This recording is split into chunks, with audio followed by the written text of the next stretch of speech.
اعوذ باللہ من الشیطان الرجیم بسم اللہ الرحمن الرحیم رب اشرح لی صدری ویسر لی امری واحلل عقدۃ من لسانی یفقہوا قولی۔ ریاض الصالحین حصہ اول، احادیث نبوی صلی اللہ علیہ وسلم۔ پیالے کے ایک طرف سے کھانے کا حکم اور اس کے بیچ میں سے کھانے کی مناہی۔ حضرت ابن عباس رضی اللہ تعالیٰ عنہ سے روایت ہے کہ نبی اکرم صلی اللہ علیہ وسلم نے فرمایا، برکت کھانے کے بیچ میں اترتی ہے تو تم اس کے دونوں کناروں سے کھاؤ اور اس کے بیچ میں سے مت کھاؤ۔ ابو داؤد، ترمذی۔ یہ حدیث حسن صحیح ہے۔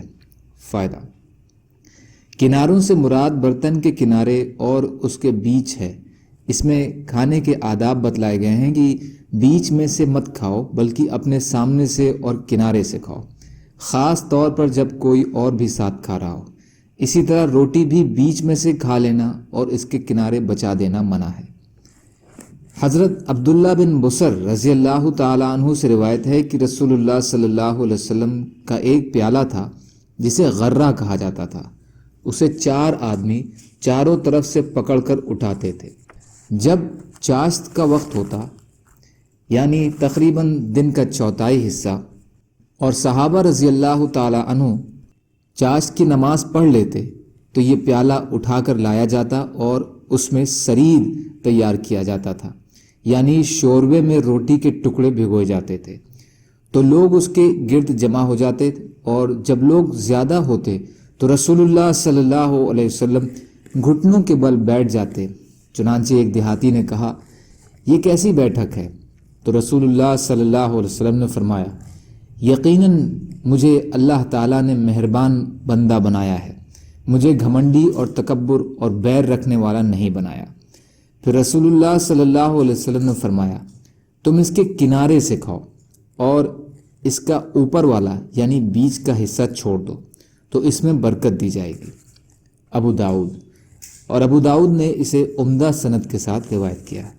فائدہ: اس میں بھی اجتماعی کھانے اور کناروں سے کھانے کو برکت کا سبب بتلایا گیا ہے اور گھٹنوں کے بل بیٹھنے کا استحباب ہے۔ اس کے علاوہ نبی اکرم صلی اللہ علیہ وسلم کے شرف و فضل اور آپ صلی اللہ علیہ وسلم کی ونمرتا اور ونے کا بھی بیان ہے۔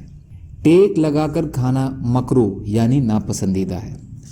حضرت ابو زحیفہ وہب بن عبداللہ رضی اللہ تعالیٰ عنہ سے روایت ہے کہ رسول اللہ صلی اللہ علیہ وسلم نے فرمایا، میں ٹیک لگا کر نہیں کھاتا۔ بخاری شریف۔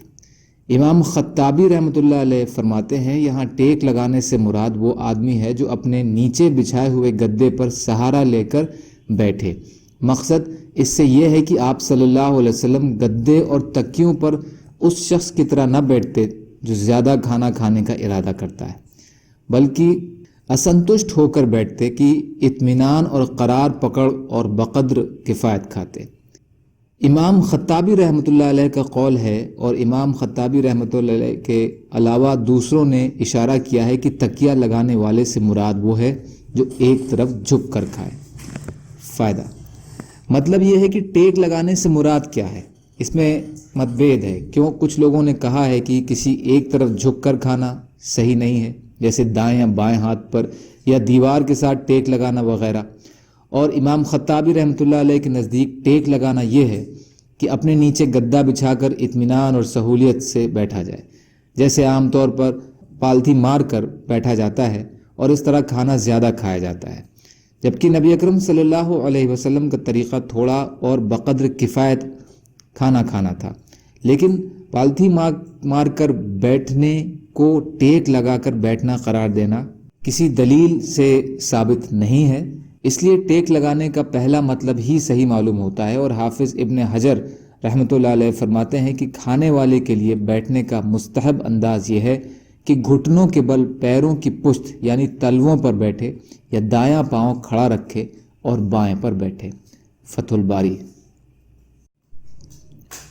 حضرت انس رضی اللہ تعالیٰ عنہ سے روایت ہے کہ میں نے رسول اللہ صلی اللہ علیہ وسلم کو اس حالت میں بیٹھے ہوئے دیکھا کہ آپ صلی اللہ علیہ وسلم کے دونوں زانو کھڑے ہوئے تھے اور آپ صلی اللہ علیہ وسلم کھجور کھا رہے تھے۔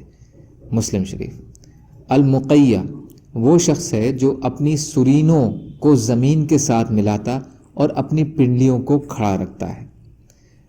فائدہ: اس میں نبی اکرم صلی اللہ علیہ وسلم کے ایک اور بیٹھنے کے انداز کا ذکر ہے۔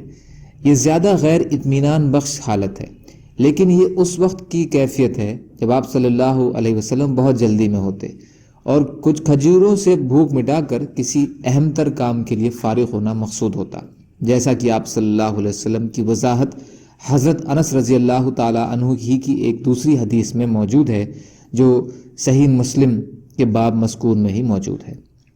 اللہ تعالیٰ کہنے سننے سے زیادہ عمل کی توفیق عطا فرمائے، اور مظلوم کشمیریوں، فلسطینیوں اور دیگر ممالکوں میں جہاں بھی مسلمان پریشان حال ہیں، یا اللہ آپ ان کی مدد فرمائیے اور ہم کو بھی اپنی استطاعت کے بقدر اپنا حق ادا کرنے والے بنائیے، آمین۔ سبحان اللہ وبحمدہ، سبحانک اللہم وبحمدک، اشہد ان لا الہ الا انت، استغفرک واتوب الیک۔ سبحان ربک رب العزۃ عما یصفون، وسلام علی المرسلین، والحمد للہ رب العالمین، برحمتک یا ارحم الراحمین، لا الہ الا اللہ، محمد رسول اللہ۔